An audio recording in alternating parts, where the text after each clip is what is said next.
The following recording is a production of Kickin' Out at 2 in conjunction with the Retromania Pro Wrestling Podcast Network and is intended for private use only. For more information, head on over to facebook.com/Kickin' Out at 2 or our Twitter handle @Kickin' Out 2, along with searching Retromania with a W on any and all podcast platforms available to listen to archive shows such as this and all the great content of the Retromania Pro Wrestling Podcast Network. Evergreen content at your fingertips anytime at your listening pleasure. And with that being said, we thank you for listening and hope you enjoy the show. What's up, everyone? Thank you all for tuning into another edition of Kickin' Out at 2. I'm your host, Dave Rosenbluth, and it's another poll result here, another poll winner for this episode of Kickin' Out at 2 as we present to you a recap of the 2000 No Way Out pay-per-view from the WWF held in Hartford, Connecticut 25 years ago, which a young Dave Rosenbluth, myself at 17 years old, attended his very first WWF pay-per-view, and I'm going to get into all of that shortly. But thank you all for pressing play, hitting download, liking, subscribing, rating, reviewing, hitting the archives too as well. I've been noticing that you guys have been smashing the archives. Appreciate all the love for not only this show, but Cool Truth with AC, and some of the other projects that Kobe Nida has produced in the past, like Marking Out the Days or Origins of Attitude, things like that. I've seen some archives of those shows as well up. So thank you all so very much for being a part of that and checking us out, checking out our archives, evergreen content at your fingertips. Excuse me, it's easy for me to say. Anyhow, you can find us over on Podbean by searching Retromania with a W, or you can find us on any podcast platform available by searching Retromania with a W. You'll find the backlog catalog of Kickin' Out at 2, as well as Marking Out the Days, Cool Truth with AC and the Boys, Origins of Attitude, Gaijin Wrestling Radio, Hulkamania is Dead, and so much more over there. Just like and subscribe, rate and review, and be a part of the nostalgic trip down memory lane that Retromania provides for all of you. So, hit us up over there, as well as Kickin' Out at 2 social media. You guys have been smashing the polls. One of the polls was this one here. The results were No Way Out decisively over Super Brawl 2000. And I'm kind of glad that you guys chose this one because this is a personal one for me. I attended this show at 17 years old, 25 years ago. I'm going to get into that story shortly. But before I do that, I wanted to share with you my thoughts on this weekend's upcoming Elimination Chamber event as we get ready for WrestleMania season, as we're in the thick of WrestleMania season, I should say. Pretty loaded card, if you will. I'm going to just go over my predictions, some of the thoughts that I have, what I would like to see, what could potentially take place as we shape WrestleMania 41 in Vegas coming up in April. First match, the Women's Elimination Chamber match. Now, I'll be honest with you, there's not a ton of intrigue on my part for this match, but if there was two individuals that I would like to see come out the winner to face Rhea Ripley at WrestleMania, it's either Bianca Belair, because they had a pretty damn good match in NXT a number of years ago, and I'd love to see them do it on a bigger stage like WrestleMania, or Bayley.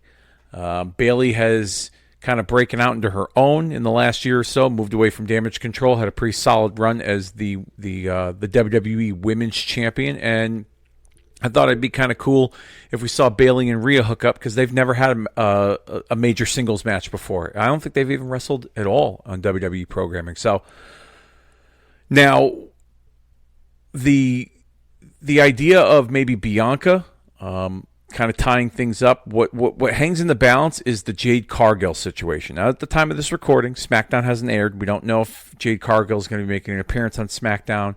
We don't even know if she's going to make an appearance in Elimination Chamber. But there's been a lot of rumors that the storyline may turn towards Bianca being the one that had attacked Jade. Some have even suggested Naomi being the one that has attacked Jade as well. And I don't know. Honestly, I wouldn't mind seeing the two become a heel duo, and they were both responsible for getting rid of Jade Cargill. And let's say Bianca wins the chamber. Naomi comes out to celebrate with her, and all of a sudden, Jade Cargill shows up, and it's the big reveal that Bianca and Naomi were the ones that had been responsible for Jade's attack. Well, Bianca moves on to WrestleMania to face the champion, and then Rhea Ripley, and then you have Naomi, who could set her sights on Jade Cargill at WrestleMania. That's just another option, another idea that I'm throwing out there. As far as Bayley goes, Bayley's a fresh matchup, and I know that they've been kind of leaning towards Bayley and Roxanne Perez, but it would be kind of neat if Bayley was the challenger heading into WrestleMania against Rhea Ripley. Just a fresh matchup. Sometimes I'm a big fan of fresh matchups, and I think they can develop a story along the way, and how both their careers have kind of had similar trajectories on television, but have never really crossed paths, and now's the opportunity to at WrestleMania. So I think it's something that they can work with there as well. So if I'm going to give a prediction, I'm going to lean towards Bianca, only because I think that's the bigger money match with her and Rhea at WrestleMania. And who knows, if Bianca beats Rhea at WrestleMania, then you could shift over. If they were to put Bianca in the role of Jade's attacker, her coming out of WrestleMania as champion, she's got a fresh challenger in Jade with a built-in story ready to go. So, and with Naomi maybe a part of that mix, maybe Naomi's the obstacle in front of Jade to get to Bianca. Who knows? But I would like to see it personally. The women's tag team match featuring Trish Stratus and Tiffany Stratton against Nia Jax and Candice LeRae. Fun little match, I expect, from these four. Trish being the hometown favorite. If I'm going to pick a winner, I'm going to go with Trish and Tiffy. And I could see Trish being involved in WrestleMania plans, maybe with a Nia Jax in a singles match. Trish has been open and vocal on social media about wanting to celebrate her 25th year in the industry. And WrestleMania would be a perfect opportunity for her to do that. Although there are a lot of big celebrations this year, between celebrating John Cena's final year in wrestling, Goldberg scheduled to have his retirement match later this year, Trish Stratus celebrating 25 years, a lot of milestone celebrations for the nostalgic legends, the Hall of Famers, if you will. Cena soon to be a Hall of Famer, of course. That I think might be a little too much, but a Trish-Nia match kind of intrigues me, because I think Trish can really elevate Nia in that spot at a WrestleMania. So if I'm going to go for a winner, I'm going to go for Trish and Tiffy. And of course, Tiffy's set to face Charlotte for the women's championship, defend her women's championship against Charlotte, who won the Royal Rumble in January. So that's going to be interesting as well. So I think Trish and Tiffy will have some momentum going into WrestleMania, especially Tiffy as she faces Charlotte Flair. I call her Tiffy like I'm on a first name basis with her. Anyhow, moving on. Kevin Owens and Sami Zayn in an unsanctioned match in Toronto, both men from Canada. Many expect this to be the last match between these two in this rivalry. I don't really see that happening. I think this is just getting started. I'm hoping this is just getting started. A lot of fans out there want to see Kevin Owens and Sami Zayn one-on-one at WrestleMania in this blood-type feud. I'd be all for it as well, but there's one thing to factor in here, and that's Randy Orton. Randy Orton has not returned yet from hiatus, and the last time we saw Randy Orton on TV, Kevin Owens took him out with the package piledriver. So I could easily see Randy Orton making a return and either costing Kevin Owens the match, or he tries to go after Kevin Owens and inadvertently cost Sami Zayn the match, maybe setting up a three-way triple threat at WrestleMania with Sami and Orton both wanting a piece of Kevin Owens, and Owens being the object of their desire, if you will, and both men trying to get through each other to get to Kevin Owens. So that's the more ideal route, because I can't see Sami working with anybody else at Mania. Even though some people have thrown out Karrion Kross because they've had some interaction on TV, I think that's something for later down the line. I think they're just starting that, but I think he's still got some gas in the tank with this Kevin Owens thing. And with Randy Orton possibly involved, I could see him making a return at the Chamber this weekend and making his mark and kind of, letting it be known that he hasn't forgotten what Kevin Owens did to him. So if I'm going to pick a winner, oh God, I'm going to go Kevin Owens. I think Owens is just going to barely skate by, and I think Orton's going to somehow be involved in that, and it's going to set up a three-way. I hope it's not Kevin and Randy straight up in a singles just yet.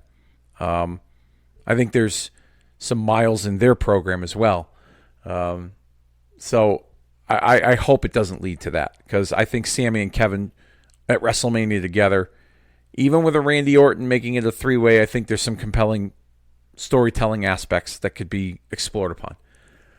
So I'm going to go Kevin Owens there. The men's elimination chamber match. This is really a toss-up. So I'm going to eliminate Damian Priest right off the bat. I think he's going to have a good showing, but I think the purpose of him being in there is to get the rub from the other top guys in this match.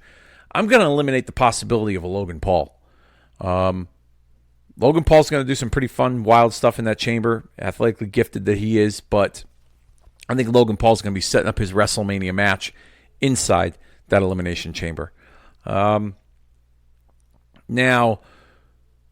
Seth Rollins. The promo on Monday where he kind of alluded to coming for Cody's title, while at the same time trying to convince Cody that it's not a good idea for him to sell his soul to The Rock, which I'll get to shortly. As much as I would like to see a Seth Rollins-Cody Rhodes WrestleMania title match, because they had a great match at WrestleMania a couple of years ago, their stories are intertwined with each other. They teamed together last year at WrestleMania. Rollins helped Cody win the title at WrestleMania last year. I'm going to eliminate Rollins from this equation because I'll put it out there. It's going to be him and Reigns at WrestleMania, in my opinion. I mean, how could it not be?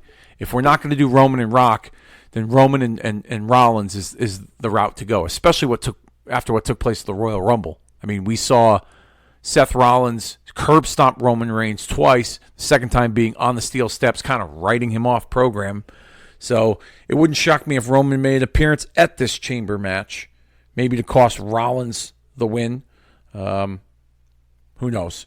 But or here's an idea. Maybe Roman shows up as Rollins is about to enter the pod. Roman attacks him, takes him out of the match, and Roman enters the pod. And he's involved in the chamber match. And then somehow Rollins makes his way back out. They have a brawl, and then they sign the match for WrestleMania. So I'm going to eliminate Seth Rollins from winning that. So it's down to Drew McIntyre, John Cena, and CM Punk. I personally would like to see Drew McIntyre and Cody Rhodes, all three, whether it's Drew and Cody, whether it's Cena and Cody, or whether it's Punk and Cody, all three are very compelling matches, and I think they can all be tied to and linked to The Rock and this decision that Cody has to make. With Rock wanting Cody as his champion, his for lack of a better term, his corporate champion, the face of the company, if you will. I could see Drew being involved later on down the mix. I wouldn't say Drew's an alternate or a plan B, but if Cody decides to go against The Rock and does not take The Rock up on his offer, I could see Drew being the alternative. A lot of people have speculated we might see a John Cena heel turn, and Cena wins this, and then he becomes The Rock's poster boy at some point. Maybe The Rock helps him at WrestleMania. I don't know. We've also seen Drew McIntyre recently on social media call out John Cena for some things that took place behind the scenes that affected Drew's career. Maybe they're going to go in that direction. And then you have Punk, who people have alluded to the idea that he might face Logan Paul because of the rumors out there. And let me set the record straight. When it comes to the roller coaster that WWE management and creative has put us on as fans, it's been pretty good. They have planted so many different seeds to make you wonder that it's got fans upset, so upset that they think that the road to WrestleMania and the booking to Mania has been garbage because they can't figure out who's going to be facing who and what the card's going to look like. And Punk, I feel like, is the odd man out. Now, when Punk came back last year, or a year and a half ago, I should say, first thing he said was I'm not here to make friends, I'm here to make money. And he has made it clear that his goal is to be in the main event of WrestleMania, something he has never done before. And that exchange between Punk and Cody on the Go Home Raw before the Royal Rumble was a strong indicator that they are definitely entertaining the idea of Punk and Cody at WrestleMania.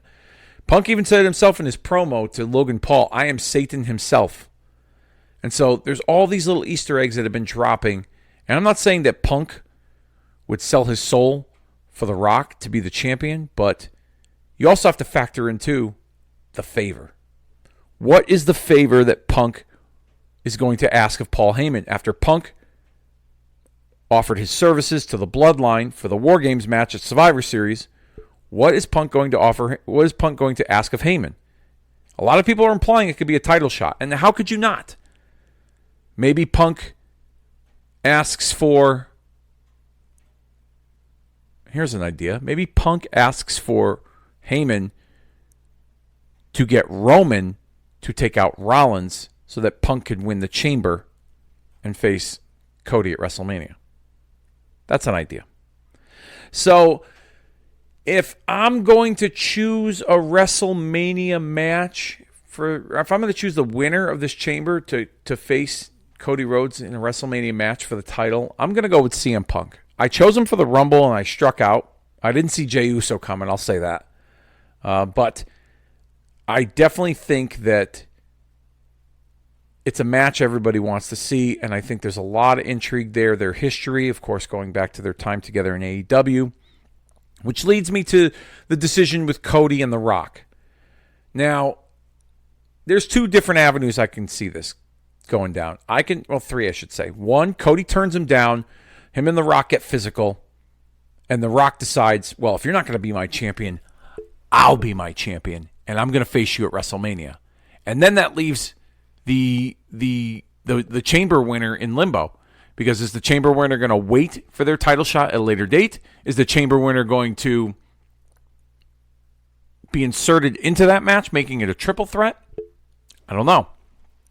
The other option here is that Cody takes the deal, but it's very short term, and he uses Rock and pulls one over his eyes so that he can keep his championship, and then Rock makes his life a living hell post-WrestleMania, throws all kinds of obstacles in his way, and Cody and Rock eventually meet maybe at SummerSlam, because SummerSlam this year is going to take place in Jersey at MetLife. It's going to be the first two-night SummerSlam, and it's going to need a big match. And I think Rock and Cody can be that big match for one of those nights of SummerSlam. Or does Cody straight up just say, no, I'm not taking it at all? And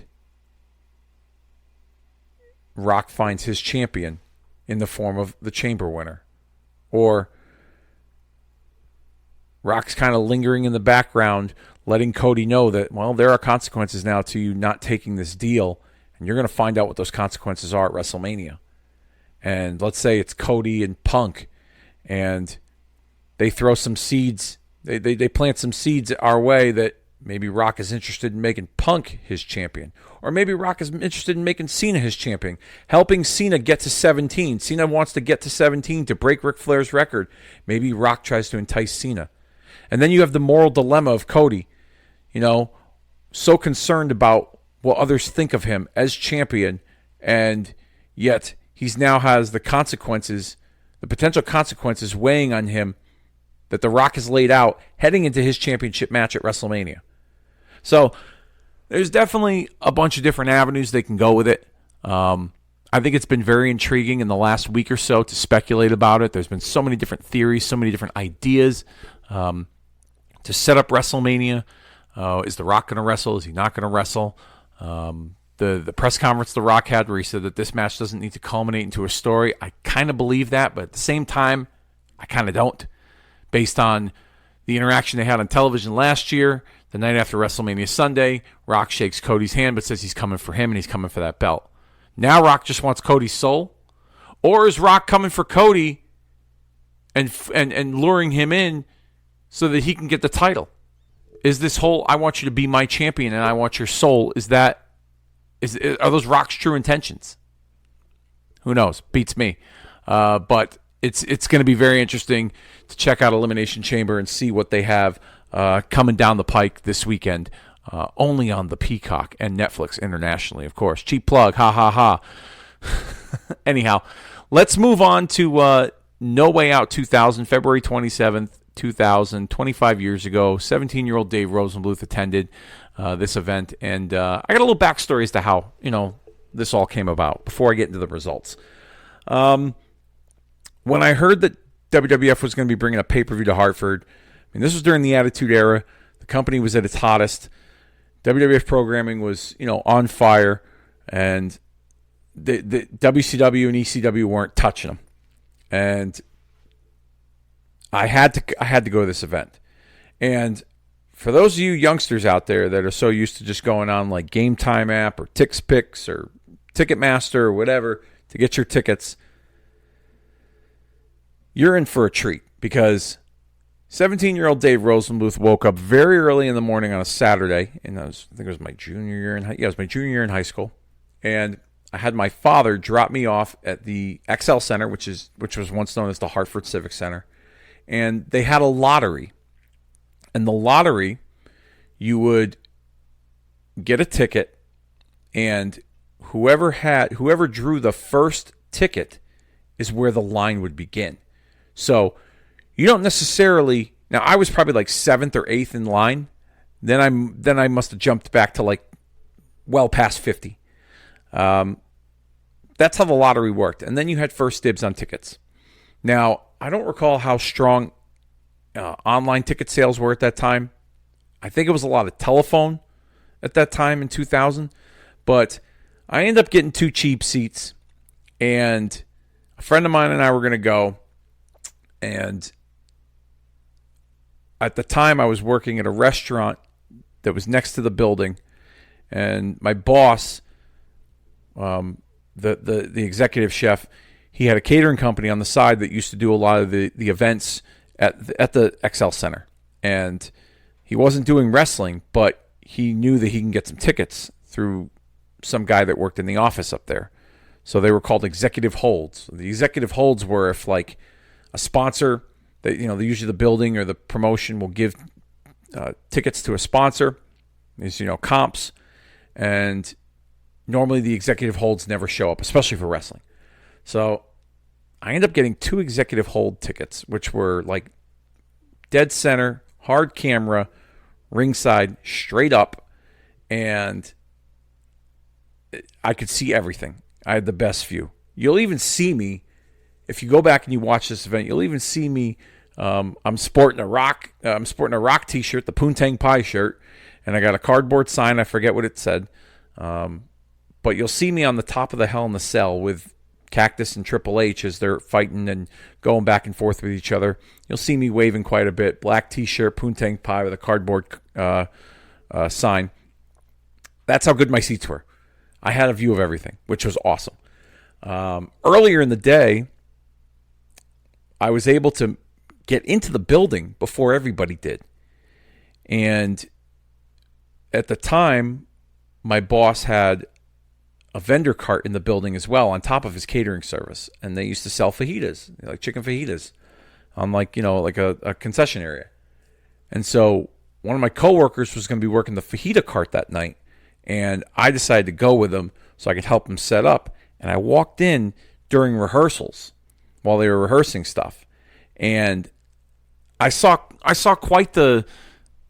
Jericho and Kurt Angle and Chyna kind of talking about their match. And then I saw Edge and Christian in the ring kind of rehearsing their match with the Hardys. And then at one point I saw Cactus Jack and Triple H experimenting with the flaming barbed wire 2x4 that would be used in the match later. And then at one point I saw Badass Billy Gunn with his arm in a sling, and I was curious as to how that happened because I watched wrestling, SmackDown earlier that week, and there was no sign of an injury from him. I used to read the spoilers and the dirt sheets on the internet, and there was nothing about him being injured, so I was kind of curious as to what was that all about. So I kind of got an idea of how things were going to be laid out. Just I was there briefly for maybe about like 5 or 10 minutes. Then security asked us to leave. So it was kind of cool that I got to see the magic behind the magic, if you will. So yeah, that was a lot of fun. Let's get into the recap, if you will. No Way Out 2000, February 27th, Hartford, Connecticut. The opening video is narrated by Cactus Jack. Shows clips of his rivalry with Triple H, some clips from previous Hell in a Cell matches, death matches in Japan. I thought this was a good way to exemplify the importance of his match tonight, talking about how he's going to be the one to write the final chapter of his career, not Triple H.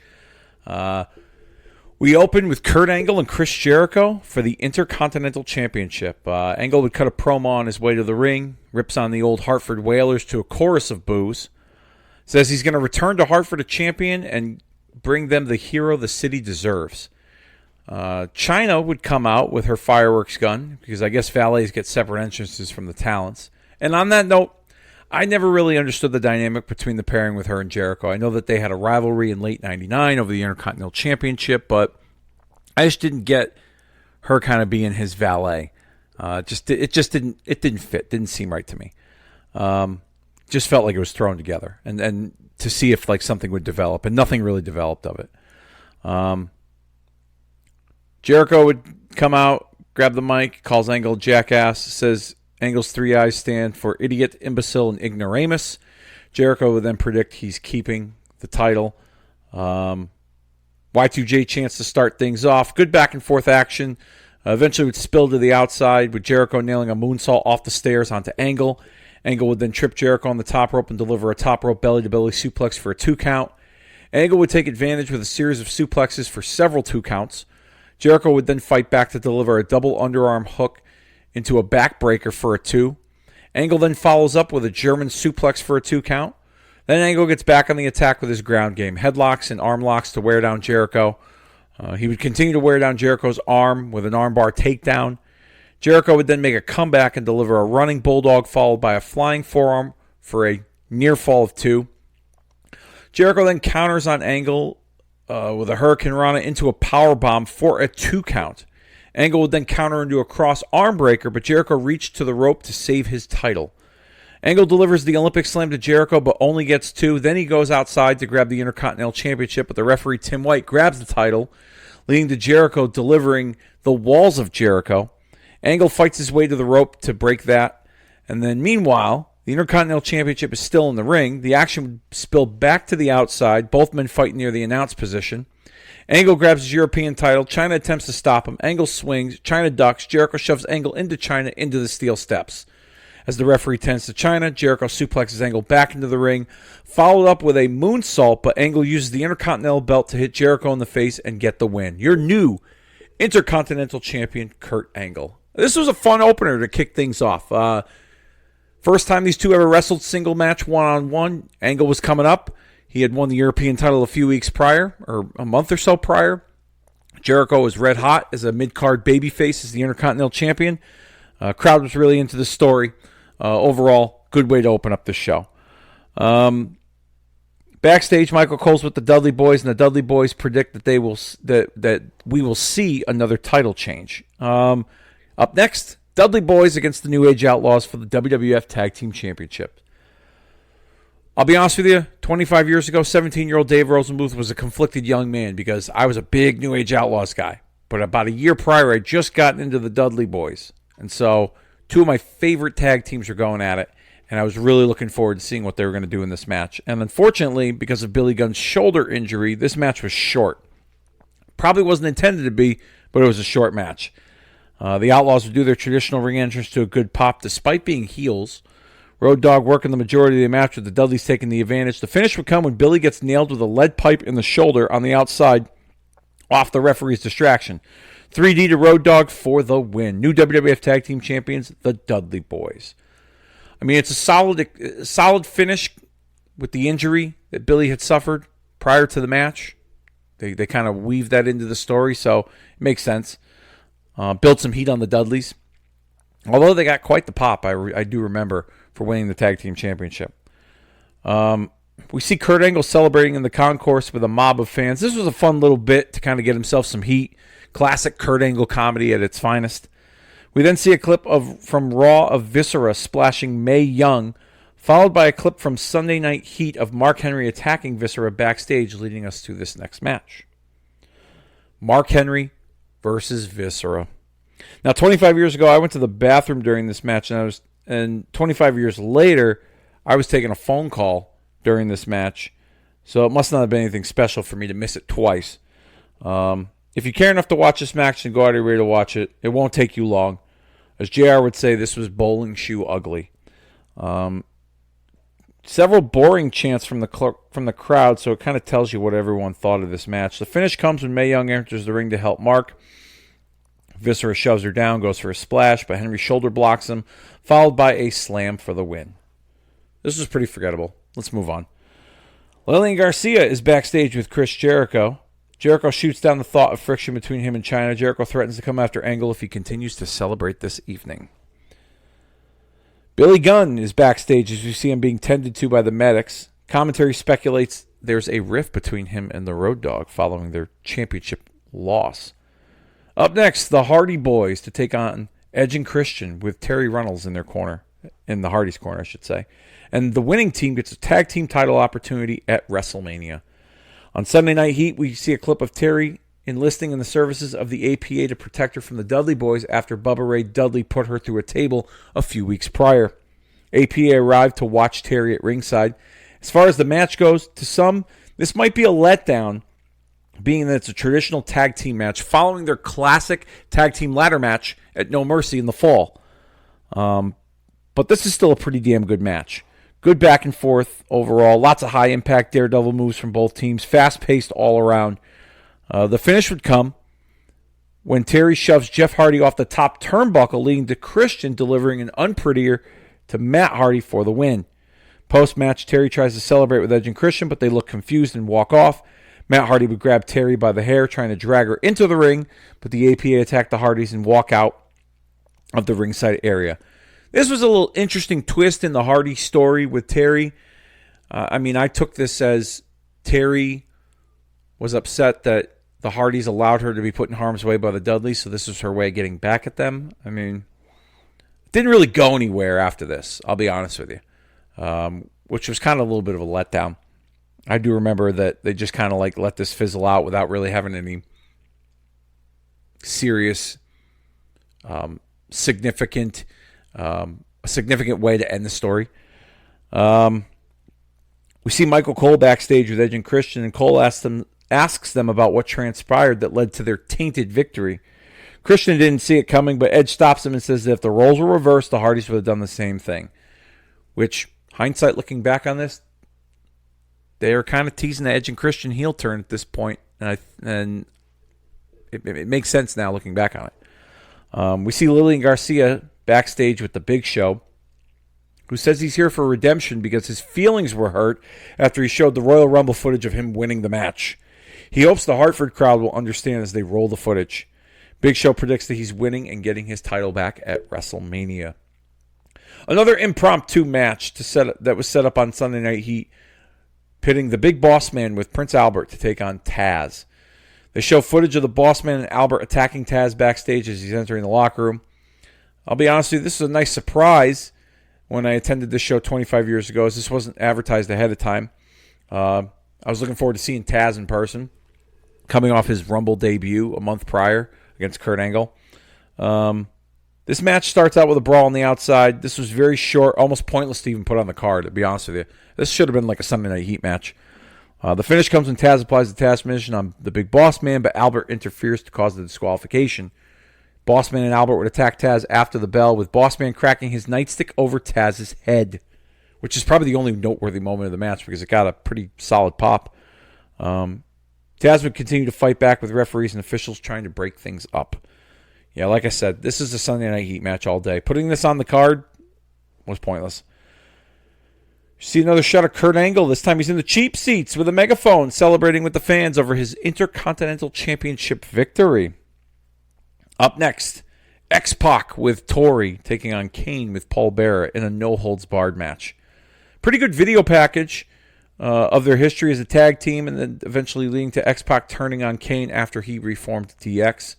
We also see in that video package Paul Bearer returning and trying to bring Kane back to exact revenge on X-Pac. This match was pretty much all over the place, with Kane stalking X-Pac throughout the course of it. X-Pac getting some offense in occasionally, Paul Bearer and Torrie would play a part in this match, with Paul Bearer chasing Torrie around ringside, which got a pretty good pop. The finish comes when Torrie would interfere. Kane ends up giving her a tombstone. He then goes for the ring steps, but X-Pac counters with a dropkick into the stairs, into Kane for the cover and the victory. This, surprisingly, was a fun match. 25 years ago, I was expecting a little more plunder, being how hardcore bloodthirsty I was at 17 years old. But looking back on it, it did the job it was supposed to do. The finish definitely showed that this match and this rivalry is certainly not over. And it had been going on for several months, if not close to a year, with them tagging up and the story of X-Pac trying to humanize Kane and then eventually becoming a team as one, and then eventually X-Pac turning on Kane. And so they had really dragged out their trajectory for just the better part of a year. Up next, Michael Cole is backstage with the Radicals. Benoit, Saturn, Malenko, and Guerrero. They're confident in their abilities and certainly not nervous heading into their first pay-per-view match, as we see them take on Too Cool and Rikishi. The match will start off with all 6 men brawling. The referee can't get things under control when Eddie, in an arm sling, tries to attack Rikishi from behind, but is stopped and taken out of the match by the big man. And the bell sounds and we're off. And the Radicals pretty much slowed down the pace of this match, isolating the babyfaces in their corner with quick tags, double team maneuvers, working the injured leg of Rikishi. The crowd was really into Too Cool and Rikishi. And you know what? This is one of the vague memories I do have of this show 25 years later, is that this show was louder, or this match, I should say, was really loud in the arena. It didn't really translate well to television. Excuse me. Towards the end of the match, you can tell that there's some confusion with some of the participants, as Benoit had a diving headbutt on Scotty, tried to roll Saturn over for the cover, but the referee wouldn't count the pin. Rikishi and Malenko then make it back into the ring, with a Rikishi driver followed up by a bonsai drop to Malenko for the win. Overall, this was a fun match. I still would have preferred a Radicals win, but that's par for the course when they booked WCW guys debuting into the company. We see another shot of Kurt Angle in the lobby, celebrating with fans, as we move on to the Big Show and The Rock, with the winner facing the WWF champion at WrestleMania. Video package highlighting what led us to this stipulation. The crowd, they were super hot for this match. The pop for The Rock was enormous. I remember one of the very first times not being able to hear myself think when he came out. And that pop translated well watching it back 25 years later on Peacock. Great chemistry from both these guys. I really thought I was the coolest dude in the room rocking a Poontang Pie t-shirt. In terms of bell-to-bell action, this isn't a Wrestling Observer 5-star classic, but the energy in the crowd for this match is very underrated. The action was pretty much all over without it being advertised as a no DQ match, which was fine for me. I don't recall sitting in attendance and remembering how hot this crowd was. Easily, the pop of the night goes to the return of Shane McMahon as he makes his way down to the ring and shockingly interferes by nailing The Rock with a steel chair, helping Big Show pick up the win and moving on to WrestleMania. Like I said, this is a really fun match. Shocking end with Shane's return, because the last time we saw him on TV, he left the company in disgust over Stephanie marrying Triple H, and that dynamic would eventually play out on the road to WrestleMania in an interesting manner. Moving on, Kurt Angle celebrating in the parking garage when he's jumped from behind by Jericho and Chyna and stuffed into the trunk of a car. My coworker, Nate, was actually in the loading dock when that took place, and you could see him on camera in the loading dock waiting area when they filmed that, so that was kind of neat. And our main event, Triple H with Stephanie McMahon versus Cactus Jack for the WWF Championship, Hell in a Cell. Triple H's title on the line versus Cactus Jack's career on the line. This was a classic between these two. Not as good as their Rumble match, the street fight from the Rumble a month prior, which, by the way, you could check out in the archives. Dennis and I watched that match back just recently.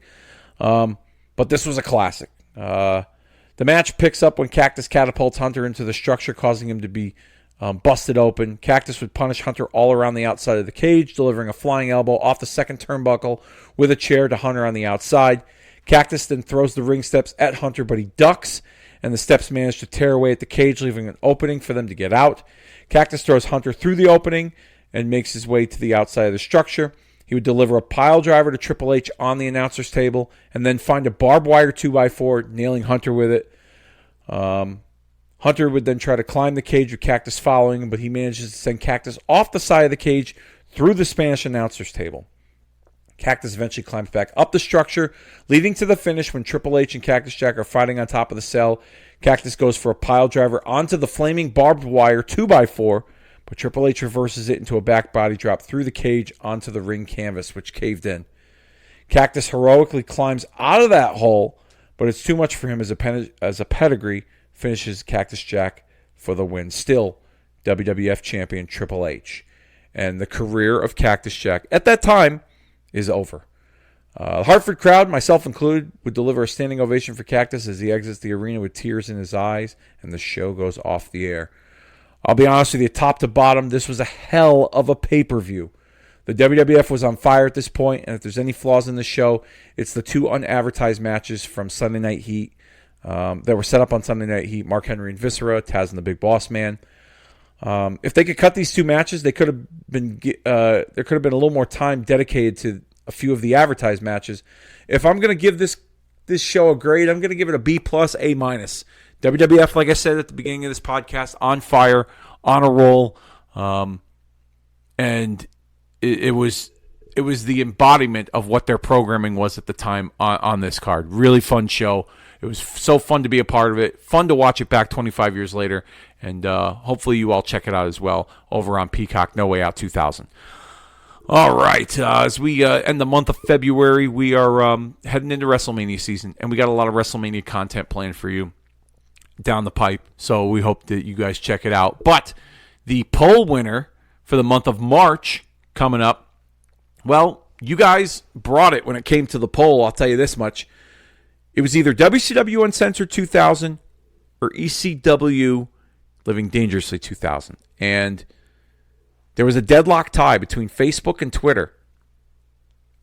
We couldn't determine a winner. So what I did was I had my good buddy, my dear close personal longtime friend, Dennis J. Levy, break the tie.